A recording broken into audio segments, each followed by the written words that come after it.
Halo teman-teman, apa kabarnya? Kembali lagi di channel kita. Hari ini ataupun di video kali ini kita bakalan ngebahas pertanyaan teman-teman tentang seputar tanaman yang ada di kolom komentar YouTube kita. Kita bakalan jawab sedetail mungkin, sebaik mungkin agar teman-teman bisa langsung praktek ataupun bisa langsung menggunakan jawaban tersebut. Kita mulai dari yang pertama adalah Oke, yang pertama itu adalah peluang berhasil stek batang dan stek daun. Untuk stek batang dan stek daun sendiri, memang kedua cara ini bisa dikatakan lebih unggul. Tetapi yang kita bahas itu adalah kelebihan dan kekurangannya dulu. Yang pertama kita bahas adalah kelebihan stek batang. Untuk stek batang sendiri, kelebihannya adalah daya tumbuhnya yang bisa mencapai 90% teman-teman. Berdasarkan pengalaman pribadi saya. Ataupun kita buat perbandingan, kita stek 10 batang, palingan hanya satu yang tidak berhasil. Itu adalah kelebihannya yang pertama. Kelebihannya yang kedua adalah sifat dari batang tersebut, dia bisa langsung meneruskan teman-teman. Jadinya dalam artian dia kalau keluar pucuk barunya, dia bakalan lebih cepat berkembang karena dia sudah ada penopang batangnya yang sudah besar. Itu adalah kelebihannya yang kedua. Yang ketiga kelebihannya adalah jumlah akarnya ataupun kekuatan akarnya biasanya lebih kuat dibandingkan dengan stek daun. Oke, itu adalah kelebihannya. Sedangkan kekurangannya adalah yang pertama, teman-teman nggak bisa menciptakan banyak ataupun dalam satu rumpun teman-teman nggak bisa membuat banyak jenis begonia ataupun tidak bisa memperbanyak dalam skala lebih banyak. Karena kita ketahui bahwa kalau batang dalam satu rumpun seperti ini begonia ini hanya bisa teman-teman manfaatkan hanya palingan 5 ataupun sampai 6 karena batang itu dia yang harus di stek itu adalah bagian yang sudah tua. Jadinya itu adalah kekurangannya. Dia nggak bisa dibuat banyak teman-teman.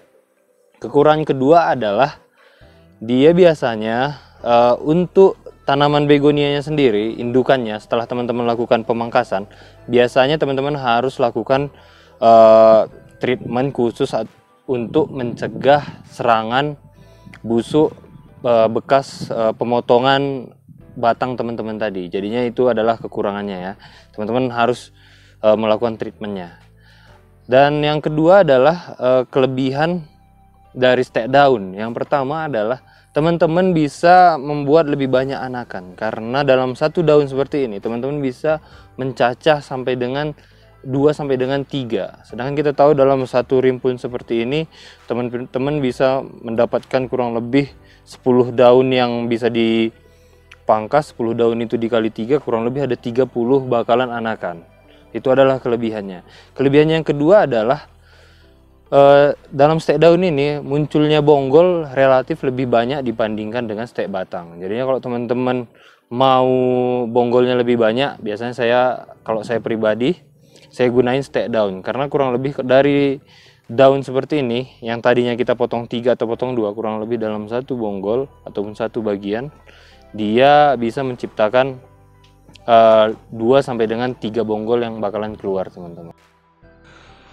Dan untuk kekurangannya sendiri teman-teman, untuk stek daun yang pertama itu adalah intensitas keberhasilannya teman-teman. Kalau teman-teman biasanya yang baru belajar untuk menentukan daun mana yang memang cocok untuk dikembangkan, biasanya itu teman-teman rada gagal gitu karena kurangnya pengetahuan ataupun bisa aja karena teman-teman menganggap semua daun bisa dicacah gitu.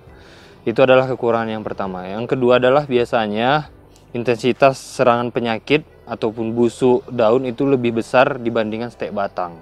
Karena kita ketahui bahwa daunnya nanti kan teman-teman cacah. Kita nggak tahu bagaimana kondisi ataupun bagaimana sterilnya alat teman-teman, kita kan nggak tahu gitu. Jadinya lebih mudah terserang penyakit untuk stek daun. Yang ketiga adalah kekurangannya itu sendiri. Teman-teman relatif lama untuk menunggu akar itu cepat keluar. Seperti yang di pembelajaran video-video yang lalu adalah kurang lebih akar itu keluar pada umur 1 bulan. Sedangkan kalau di stek batang umur 1 bulan itu teman-teman bisa langsung pindah tanam gitu. Itu adalah kekurangan dan kelebihannya. So itu tadi adalah pertanyaan nomor 1 yang sudah kita jawab. Semoga bisa membantu. Jadi teman-teman kalau ada pertanyaan yang kurang jelas lagi, silahkan nanti di komen lagi. Oke, kita lanjut ke pertanyaan kedua.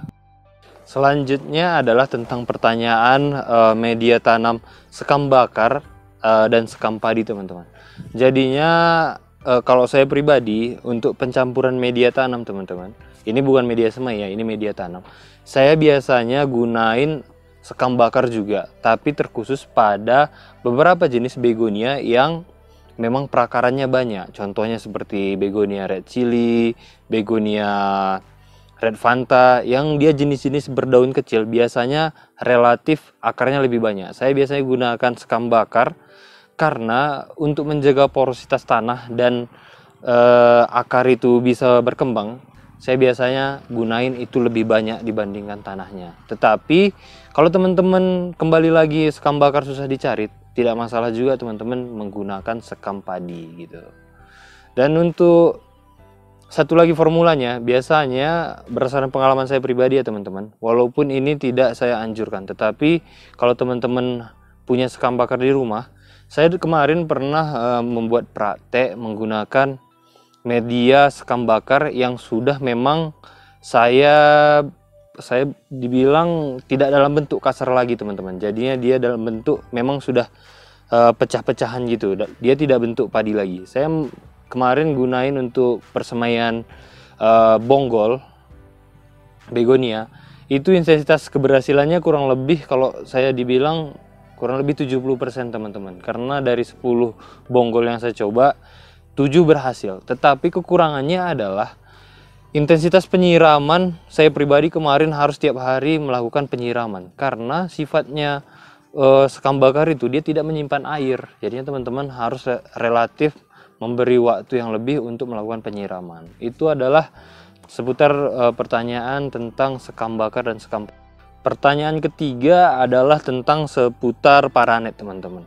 Jadinya penggunaan paranet ini merupakan salah satu kunci, ataupun bisa saya bilang pribadi ya, keberhasilan dalam budidaya begonia. Karena kenapa? Paranet memang sangat membantu untuk menyaring ataupun menjaga keteduhan areal tanam untuk tanaman begonia.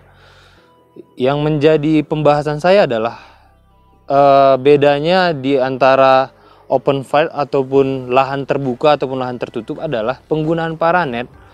Untuk beberapa jenis begonia yang tidak suka di bawah plastik UV, teman-teman wajib menggunakan paranet, teman-teman. Saran saya, teman-teman bisa gunain paranet yang ukuran 75%, 65%, ataupun 50%. Itu hanya patokannya adalah bagaimana keadaan penyinaran di lokasi teman-teman gitu. Tetapi kalau ditanya penggunaan paranet, memang itu adalah salah satu penunjangnya. Kalau teman-teman nggak punya areal yang banyak memang seperti pohon-pohonnya ataupun tanam-tanaman yang lain yang tidak bisa menutup areal begonia. Jadi salah satu kuncinya adalah teman-teman boleh memanfaatkan paranet. Selanjutnya teman-teman, untuk pertanyaan tentang packing tanaman peperomia. Yang menjadi pembedanya adalah yang pertama, teman-teman memang harus ngirim peperomia itu yang memang akarnya sudah merekat, teman-teman. Dalam artian merekat adalah seperti ini, dia memang kayak seperti ini aja kita buat, dia sudah menempel ke tanah gitu. Yang menjadi pembedanya adalah yang paling umum adalah teman-teman, berdasarkan pengalaman saya pribadi adalah di bagian ini teman-teman. Ini dia, ini setelah kita bongkar ya. Setelah kita bongkar, teman-teman jangan melakukan pembuangan di areal ini teman-teman. Jangan lakukan pembuangan akar di areal ini. Jadinya teman-teman hanya perlu membuang bagian ini aja. Setengah bagian ini. Nih. Ini dia. Karena berdasarkan pengalaman saya pribadi teman-teman, kalau akar yang bagian atas ini diganggu, pertama, tanaman ini berdasarkan pengalaman saya, dia mudah banget untuk layu teman-teman. Dan pada saat saya siram lagi selanjutnya, dia tidak mau berkembang gitu. Dia nggak mau cepat tegak seperti tanaman yang kekurangan air gitu. Jadinya saya buat kesimpulan bahwa akar yang di atas permukaan ini ataupun yang di pinggir sebelah sini, dia harus dijaga. Tetapi untuk akar yang sebelah bawah, saya potong seperti ini aja teman-teman nih. Ini dia seperti ini aja. Nah, jadinya kalau untuk kekurangannya memang teman-teman jadi boros media untuk packingnya, tetapi kelebihannya adalah tanaman ini tidak mudah stres gitu. Itu adalah sedikit tentang peperomia. Jadi untuk kalau teman-teman udah tahu cara teknik pemakingannya seperti ini, teman-teman tinggal lakukan treatment seperti biasa. Ini pupuknya sama dengan pupuk begonia, maksud saya treatmentnya, fungisida dan vitaminnya sama aja. Untuk packingnya teman-teman bisa lakukan seperti biasa, seperti tanam-tanaman yang lain. Yang teman-teman harus jaga yaitu ini, nanti usahakan teman-teman harus biasanya saya buat tisu aja, satu lapis di bagian tengahnya, agar daun ini dia menyatu teman-teman nih. Nah, biasanya saya ikat dulu nih seperti ini nih. Ini dia. Biasa saya ikat seperti ini, baru nanti saya packing seperti biasa. Dan tidak lupa yang paling penting teman-teman harus lakukan treatment. Jangan teman-teman bongkar, gunting, packing, jangan seperti itu. Karena sama aja seperti yang lainnya, tanaman peperomia juga salah satu tanaman yang sensitif cepat stres teman-teman. Jadi itu adalah video kita hari ini, menjawab pertanyaan teman-teman di kolom komen. Mungkin jawaban saya ini cukup jelas ya teman-teman ya. Karena terkadang kalau di kolom komen saya balas gitu, teman-teman baca mungkin tidak sedetail yang saya ucapkan ini. Jadinya video ini bisa menjadi referensi teman-teman untuk bisa lebih tahu tentang pertanyaan teman-teman tadi. Dan semoga teman-teman yang lain yang mungkin pertanyaan serupa bisa terbantu oleh video kali ini. Jadi untuk teman-teman yang lain, salah satu harapan saya lah, teman-teman jangan lupa di follow akun YouTube kita ini, jangan lupa di share juga ke teman-teman yang lain, agar teman-teman yang lain yang menganggap bahwa berbudidaya tanaman itu agak susah, bisa kita bantu agar teman-teman yang merasa susah itu gampang gitu untuk bisa mengetahui trik dan tips untuk teknik budidaya tanaman. Jadi ini adalah video kali ini dan sampai jumpa di video selanjutnya.